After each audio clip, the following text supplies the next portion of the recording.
I had said, and I meant, that I wasn't going to make any more requested videos because, you know, there's this thing called Google. You can look stuff up, or very easy to search in YouTube. I've made, you know, dozens and dozens of videos. There's can always look stuff up.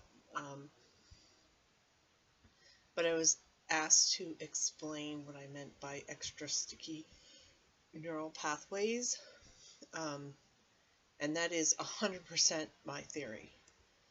I don't have any kind of documentation for it. Well, I mean, I do, but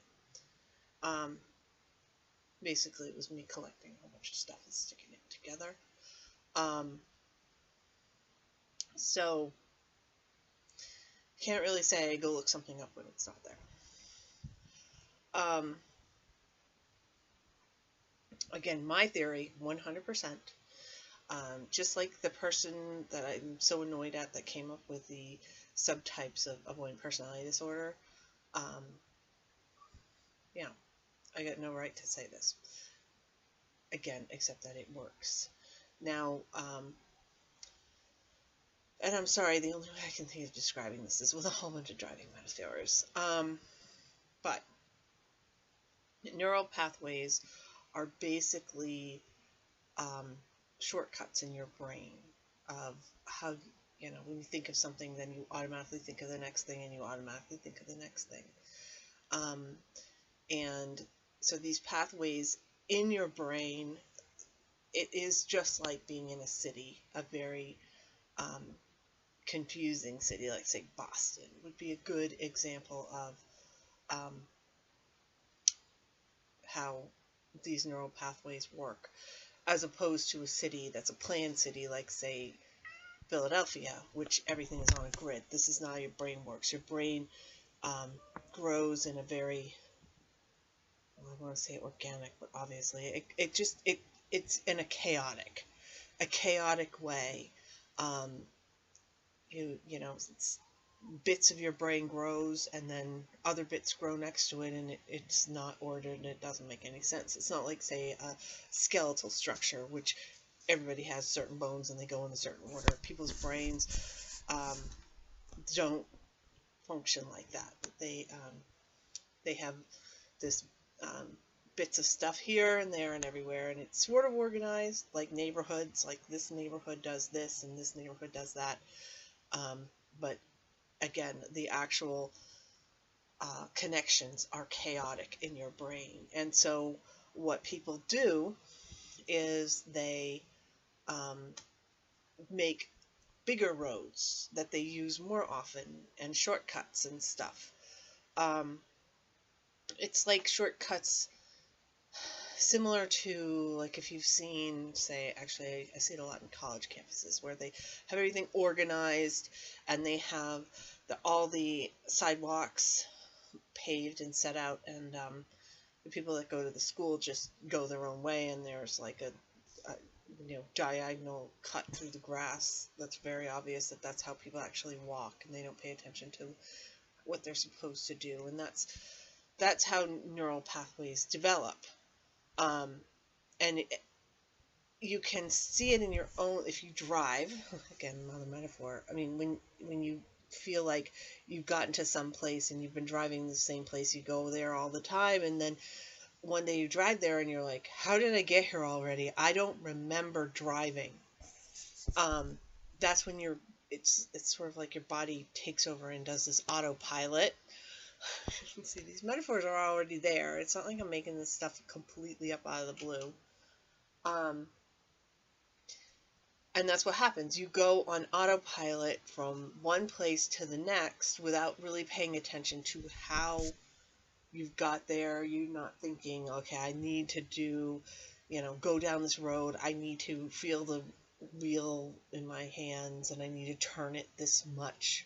I really have to think about turning the wheel this much in order to make this turn, in order to get to the place where I want to get to. You can just totally do it without even thinking about it. And this is what happens in your brain with connections that you make. For instance, you know, what PTSD happens for a lot of people is the tiniest little trigger. You know, I see popcorn advertised on TV and it reminds me of this movie I saw, and that movie reminds me of this person that I used to know, and that person reminds me of this event that happened 25 years ago.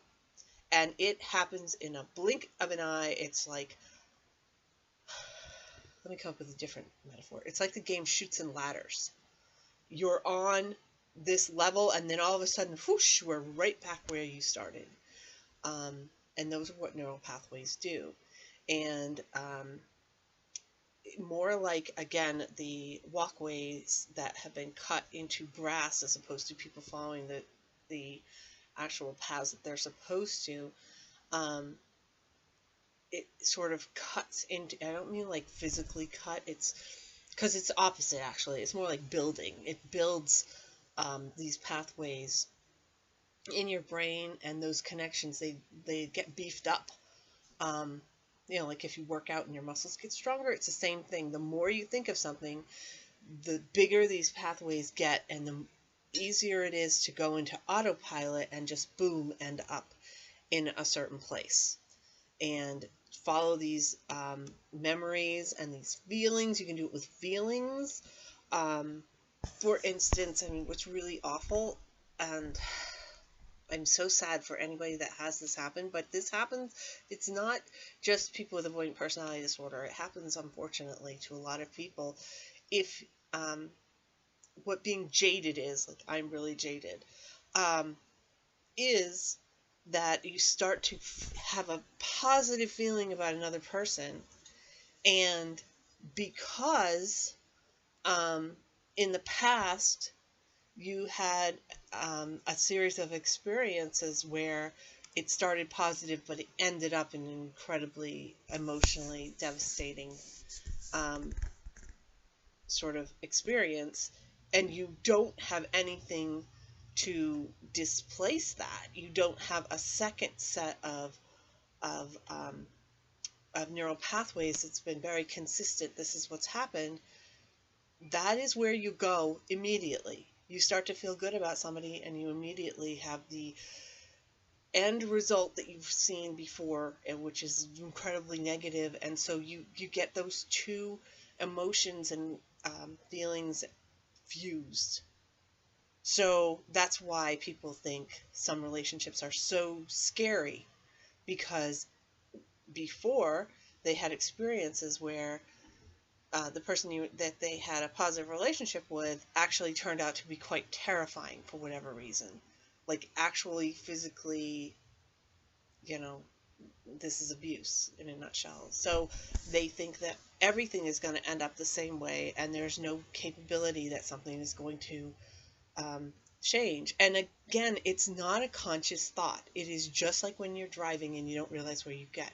You just automatically slide into this old thinking pattern, and the more you do it, the more it gets bigger and stronger in your head, and it becomes, again with a driving metaphor, instead of little back roads and alleys, it becomes massive highways and interstates, and everybody goes on it. That means every thought that you have goes toward the easiest, biggest, most obvious path first. That means they go on these interstate thoughts where they can just zip along and not actually think about what they're doing, not pay attention to, oh, I need to, you know, watch out because there are people that are going to be cutting in front of me or whatever. This might be, you know, a different scenario than what I'm expecting, and I've really got to pay attention. I mean, it feels safer when you're on an interstate than when you're on a little,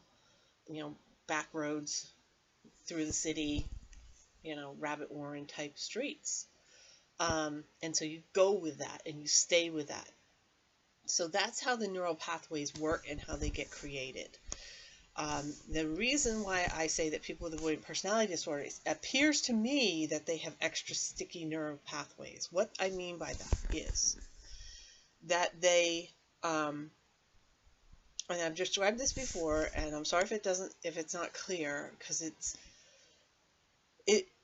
I mean, we're talking metaphorically about something that happens in somebody's brain, so this is hard to deal with.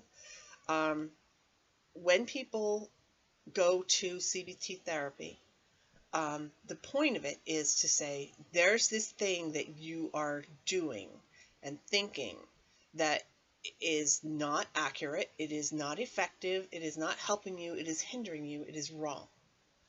And it's not wrong because you're inherently wrong. It's wrong because there are some experiences that you've had, and the world is different. Every day it's different. And so the next experiences you have could be different, and you have to be open-minded to that. And so what CBT does is it says, okay, you have this big, huge interstate highway of thoughts, but that interstate highway always takes you to the dump. And that's where it always takes you, and it doesn't take you anywhere else. And open your eyes and look around, because over here is a park, and over here is a museum, and over here is this other thing, and maybe you're hungry, so why don't you get off the interstate and go get something to eat? You know, that sort of thing. That's what CBT does, is it makes you realize that the interstate is not the only thing, and the interstate, you know, isn't working for you. It isn't getting you what you need and what you want. So find a different path, find a different road, hopefully turn that into the new interstate and abandon the first one. I mean, I'm sure you've seen it, abandoned roads here and there. Well, I mean, but they are. The cities are constantly being rebuilt. Roads are constantly being rebuilt. They, you know, again, Boston, they had this thing a while back called the Big Dig. And basically they said, okay, this city is not working for us. It is too confusing. It's too difficult to get around. We're going to build a brand new highway, a new pathway to get around this city. And they literally dug up, like subways, this huge highway system under the city. They kept the whole city right there. All those original streets are still there. But then there's this new one that's better and more effective that they built underneath the city, that people can drive all over the place, get where they want to go. It's more effective, it's safer, it's better all around. And so people who have driven the certain way into the city for decades said, you know what, this new road works for me better. I'm going to stop using the old road because it's a confusing mess and there's always delays on it, and take this new road that I can get there 3 times as quickly and closer to where I actually need to be, instead of where the old road used to go, which, you know, when they built it, you know, 50, 60 years ago, that's where people worked and that's where people needed to be. Nowadays, people need to be in a different place, and that's where I'm going to go. I'm going to use this new road. That is how people usually go into CBT that don't have issues, and so they can start using these new roads and think a new way. People with avoidant personality disorder, when these old roads are still there, they can't get themselves to take the new roads. Even if they know they're better, even if they know they're safer, even if they know they're more effective and they work for them, and they have proof of it, they stick with what they've always known. And it's extra sticky to them, and they just can't give it up. They can't give up this other path, even though it doesn't work for them, even though it's inaccurate, even though it's hurtful. They know it. And because they know it, that's what they stick with. And that is what I mean by extra sticky neural pathways. These are people that can't take the new road. They have to stay with the old one. And it really doesn't matter what you do. So when you have avoidant personality disorder and you have these extra sticky neural pathways, you can't ever go on autopilot. You have to stop and think, okay, you know what? There's this superhighway over here. That's how I used to think. I'm going to consciously take this other superhighway instead of, you know, because everybody else are like, okay, well, this is the new normal. I just always take this new road.